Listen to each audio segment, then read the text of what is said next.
వారు ఏదైతే డిమాండ్లతో కూడుకున్న అంశాలను స్థానిక మంత్రి గారి ముందు అదేవిధంగా రాష్ట్ర ప్రభుత్వం ముందు ఉంచిన సమస్యలన్నింటినీ పరిష్కరించాలని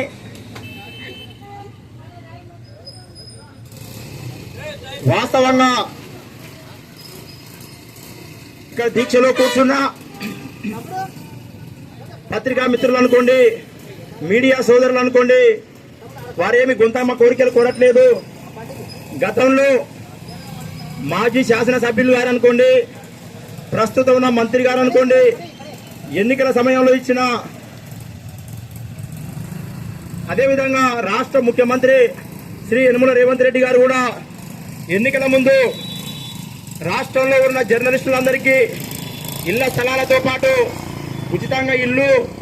అదేవిధంగా కార్పొరేట్ ఆసుపత్రుల్లో ఉచిత వైద్యం, కుటుంబ సభ్యులకు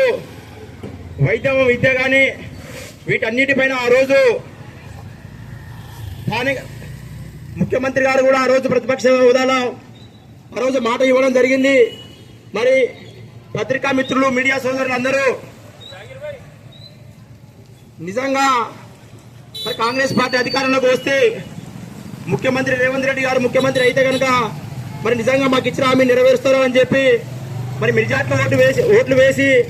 వారిని ఈ రాష్ట్రంలో అధికారంలోకి తీసుకురావడం జరిగింది. ఇది వాస్తవం. మరి ఇప్పటికి దాదాపు 18 మాసాలు అవుతుంది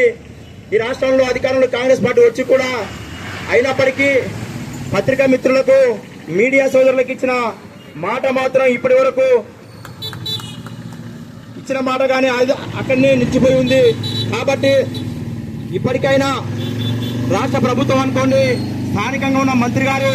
స్పందించి వారు ఏదైతే డిమాండ్లను మన ముందు ఉంచారు, మీ ముందు ఉంచారు, వాటన్నిటినీ పరిష్కరించాలని చెప్పి ఈ వేదిక నుండి నేను స్థానిక మంత్రి గారిని అదేవిధంగా రాష్ట్ర ప్రభుత్వానికి ప్రత్యేకంగా విజ్ఞప్తి చేస్తూ ఖచ్చితంగా మరి ఎన్ని రోజులు ఈ యొక్క విలేని రాజదీక్షలు కొనసాగుతాయో అన్ని రోజులు ఖచ్చితంగా పత్రికా మిత్రులకు, మీడియా సోదరులకు మా వంతు మద్దతు ప్రకటిస్తామని తెలియజేస్తూ, నిజంగా ఒక విషయం చెప్పాలంటే కనుక ఈ సమాజంలో జరుగుతున్న సంఘటనలన్నిటినీ ప్రజలకు తెలియజేయాలంటే కేవలం ఒకే ఒక్క పత్రిక అనుకోండి లేదా మీడియా కానీ వారు ఉంటేనే ఈ సమాజంలో ఏం జరుగుతుంది, మంచి చెడులు అనే విషయాలు మన దగ్గరికి చేరుతాయి. కాబట్టి మరి ఆ విలువైన సమాచారాన్ని మనకు అందిస్తున్న ఈ యొక్క పత్రికా మిత్రులకి, మీడియా సోదరులకి ఖచ్చితంగా మా వంతు ఖచ్చితంగా పూర్తి స్థాయి మద్దతు ఉందని తెలియజేస్తూ, ఖచ్చితంగా ఈ అవకాశం ఇచ్చిన